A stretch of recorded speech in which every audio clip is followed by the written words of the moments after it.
Well, joining me is one of our champions, one of our heroes, man. I've got to tell you what, 3 weeks ago was incredible to see this guy going at it.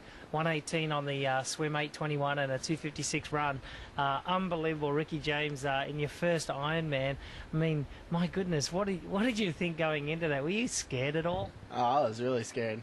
I didn't even know if it was going to be possible for me to do, and I had a pretty short training time up till it, and just try to give it my best and tried pacing myself as well as I could. I'm a motocrosser, so I have intensity, but the pacing was, I felt I did pretty good and kept pretty hydrated, and my food was pretty good. So your background comes like, the colour of this shirt, mate, red. You're used to redlining, just going as fast as you possibly can, getting over those bumps, on motocross, and when you drive your trucks, it's the same thing. You just got to go flat out. You do have to strategize, of course, but did you have any strategy whatsoever going into the Ironman?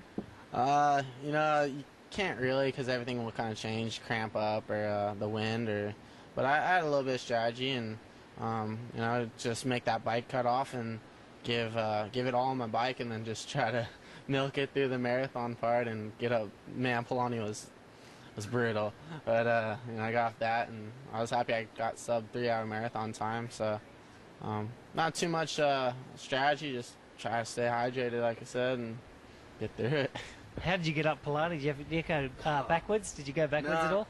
I went up frontwards, but man, head to my knees, just buried and just sweating. I was glistening with sweat, and but. Oh, that's fun. And now you've come back for round 2 of the punishment here at the Foster Great Ironman World Championship 70.3. And this Saturday should be another great race. You take off with the pros, so you might be able to find one of those slower pros to hang on to, eh? Oh, I'll be trying. I'll try not to get dropped. Yeah, no, that'll be a lot of fun now. Competing here is going to be a lot different than competing in Hawaii. Flat roads.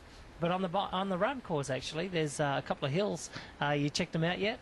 I went up one bridge today, so I've checked them out and scoping them out and trying to prepare myself. Yeah, you'll do just fine now. You're still racing, motorbikes and trucks and stuff. But what surprises me is that you race motorbikes and you don't have any use of your legs, so you've got a different gear system or something up on the handlebars? Yeah, I have electronic shifting for with my thumbs that I use, and have a rear back brake and a couple other modifications to let me ride and to hold me onto it, and I'm jumping ramps and did a backflip in a foam pit, and just riding all the old motocross tracks I used to ride.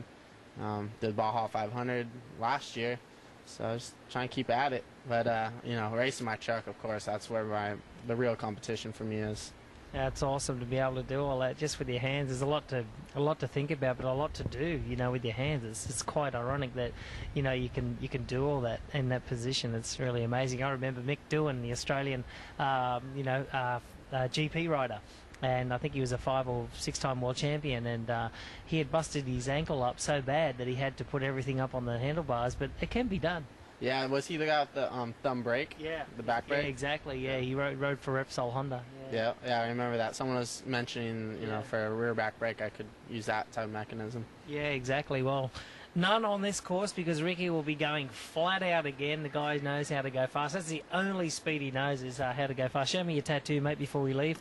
Just got to see your little tattoo down here.